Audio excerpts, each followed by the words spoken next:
In the dark and dirty city of Blackridge, where factory smoke filled the air and people lost hope in whiskey, Harry Jones was the boss. Not in a palace, but in the wet back rooms of pubs and the dark corners of betting shops. Harry, always wearing his flat cap and smoking a cigarette, led the Grey Wolves, a gang formed after the Great War. They were not just criminals. They were a family, bound together by loyalty, pain, and the dream of controlling a city that didn't care for the weak. Before the war, Harry was just a boy who loved drawing birds in his old notebook. He dreamed of freedom far away from Blackridge's iron rule. But the war changed him. The trenches made him hard, and he learned that only power kept him alive. So, with his sister Kate, his brother Will, and their friend Molly, he turned the Grey Wolves into a powerful gang that controlled Blackridge's docks, races, and secrets. "Control keeps us safe, Will," Harry said one night in their hideout, a broken warehouse lit by dim lamps. The air smelled of tobacco and danger. Will, big and kind-hearted, shook his head.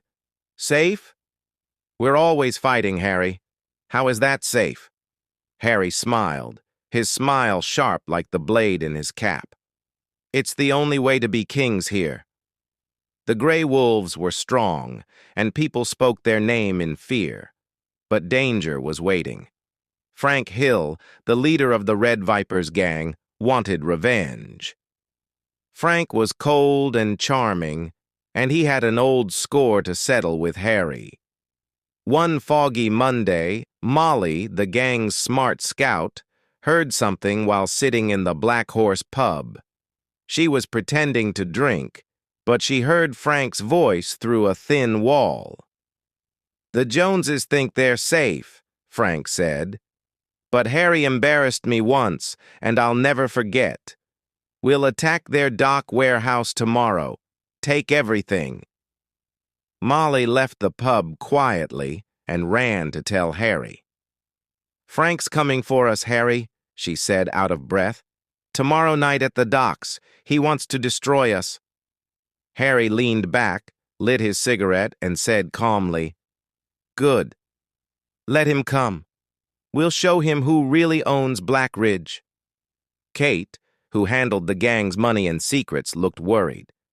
"Harry, this isn't just business. Frank wants blood. You hurt him years ago." Harry's eyes turned cold. "Then he'll get blood." His own Will tried to calm things down. "We can talk to Frank, Harry. We don't need to start a war." Harry laughed, bitter and cold. "In Blackridge, Will, you don't talk. You fight." The next night, the docks turned into a battlefield. The Grey Wolves attacked first, and soon there was gunfire, shouting, and metal clashing. Harry moved fast, his razor sharp in the fog.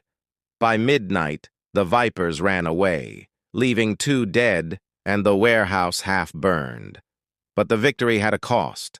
Tommy, a young wolf just 18, was stabbed in the fight. As he lay dying, he looked at Will and asked, "Why, Will, why did this happen?"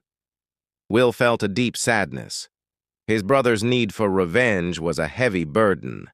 After the fight, the wolves were more feared, but the police were angry too. Inspector George Clark, a war veteran who hated gangs, promised to destroy the wolves. "I'll get you, Jones," he said during a raid. "Blackridge won't be yours forever." Harry just smiled from his jail cell. "You'll need more than your shiny badge, Inspector." But the real danger was inside the gang. Kate saw her brother losing himself in hate. Will was quiet, haunted by Tommy's death. Molly was careful, sensing trouble coming.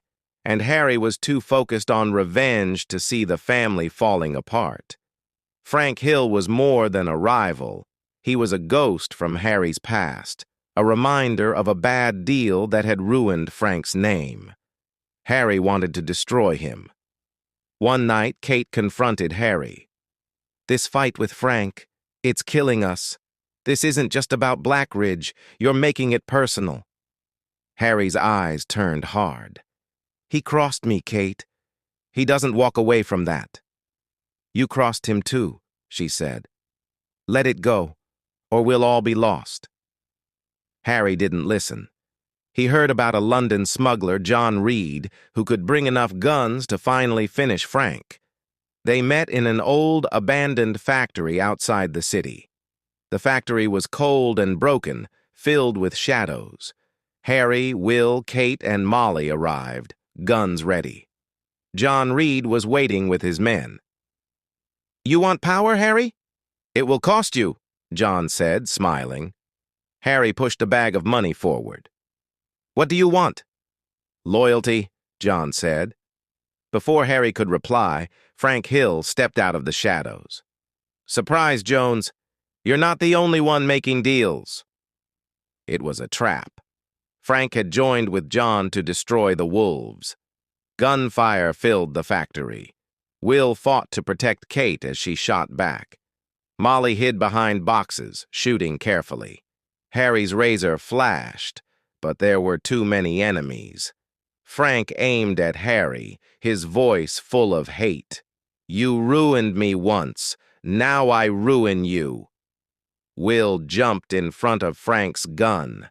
A shot rang out. Will fell, blood on his coat. Harry pulled Will away as Kate and Molly fought to escape. They got out, hurt and bleeding. Back at the hideout, Will lay on a table, breathing weakly. Kate tried to stop the bleeding, crying. "Stay with me, Will," she said. Harry stood still, guilt eating at him. Molly grabbed his arm. "This is because of you, Harry. Your revenge brought us here. Will's dying because of you." Harry's voice was empty. "I wanted to keep us safe." Kate looked at him, tears in her eyes. Number U wanted to win. Will held Harry's hand. "Harry," he said softly, "revenge isn't worth it. Let it go. Save what's left." Those words finally broke Harry. He looked at his family, Kate crying, Molly hurt, Will dying, and knew his need for revenge had destroyed them. Will died that night, his gentle eyes closing forever. The gray wolves were falling apart, but Harry made a choice. He gathered Kate and Molly and said, "I was wrong. My revenge killed Will. But we can end this, not with more fighting, but by telling the truth." Molly shook her head. "Frank and John are working together. Inspector Clark wants us all. How can we stop them?" "We won't fight," Harry said. "We'll expose them." He went to Inspector Clark and gave him everything: Frank's smuggling deals, payoffs, and names. In return, he asked for mercy for the wolves. Clark agreed, wanting to end the violence. The final plan was at the railway yard, where Frank expected more weapons. The wolves moved quietly, taking out Frank's guards. When Frank came, Harry faced him without a gun. "You wanted to kill me, Frank," he said calmly, "but I'm done. Blackridge deserves better." Frank laughed and raised his gun. But Inspector Clark's men moved in, arresting Frank. John Reed ran back to London, his plans ruined. The Grey Wolves ended that night. Harry, Kate, and Molly left their old lives behind. Harry turned himself in, accepting a short prison term. "This is for Will," he said to Kate, "to make things right." Kate opened a small bakery, filling the air with the warm smell of bread. Molly became a teacher, helping children learn. When Harry was released, he joined them, not as a boss, but as a brother and friend. Blackridge slowly healed, its people taking back their streets from fear. The story of the Grey Wolves was told in pubs and homes, not as a tale of power, but as a story of a man who let revenge eat him up until he learned to forgive. Harry's journey teaches us that revenge destroys everything: family, hope, and peace. But forgiveness, even when it's hard, can rebuild and give us a second chance. Thank you for listening to this story.